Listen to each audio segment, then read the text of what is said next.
our Honorable Mayor Juris Bautista Sucro, Vice Mayor Cynthia de la Cruz, our department heads, and our employees of LGU Calibo. Good morning! Bago ro tanan, hay nagaong ako sa nagasilibrar pa ng Adlawan Makaron. Happy birthday to Attorney Jeriel. Actually, nag-remind ko, no, Facebook. Kaya nadumduman ako, distribute kami aton nga list of birthday celebrators, and so happened that Facebook has reminded that it's the birthday of Attorney Jeriel.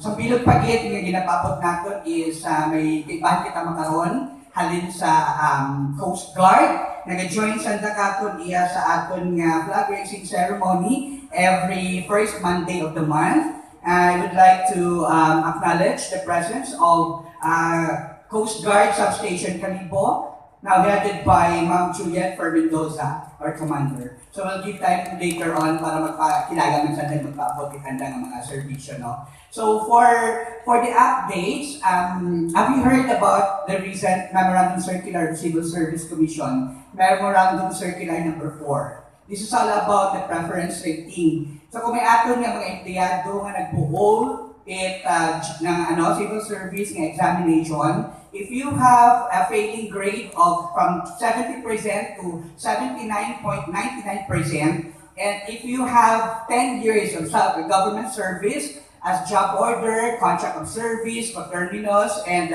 category 3 and 4, na sa mga admin nga na natin nga mga empleyado, ang nakaabot ikaw 8 anyos, ay pwede rato itampuwa para matawan ikaw in civil service eligibility. 6 months from the time of release, aton nga result in aton nga civil service exam. So for the requirements ko, pwede na doon mo ma-download sa aton nga civil service nga website, www.csc.gov.ph, o bisita ka mo sa aton nga opisina. So again, kung may failing grade ikaw, 70, no, manay mo nga, 80% to passing, 70 to 79.99%.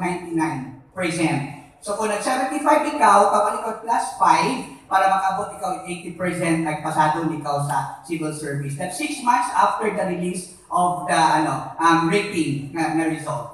Subject ko naman sa mga sa mga conditions, pero una nagkamon dun sa opisina. And actually, we will be oriented this coming June 10 sa meeting at the Civil Service Commission. So we'll be also informing you kung ano man maging result naman ngayon. May mga nag-inquire na bikamon man una sa opisina.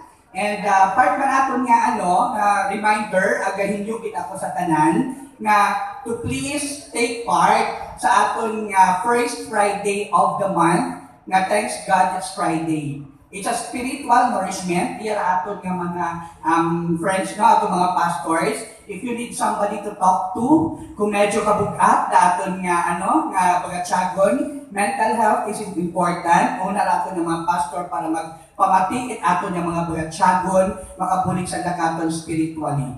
And right after that DGIF, we also have our first Friday Mass.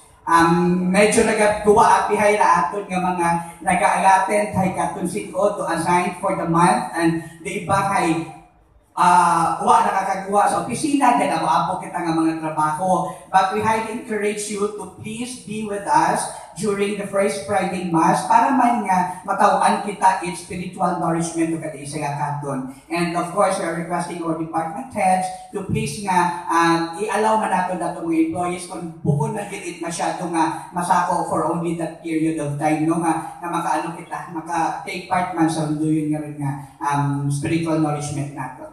So with that, medyo hindi na ako mag-abogid nga istorya. Kapasyamat din ako sa tanan sa inyong mapadayon nga pagsuporta sa aton nga kausa sa LGU Calibo. Good morning, everyone.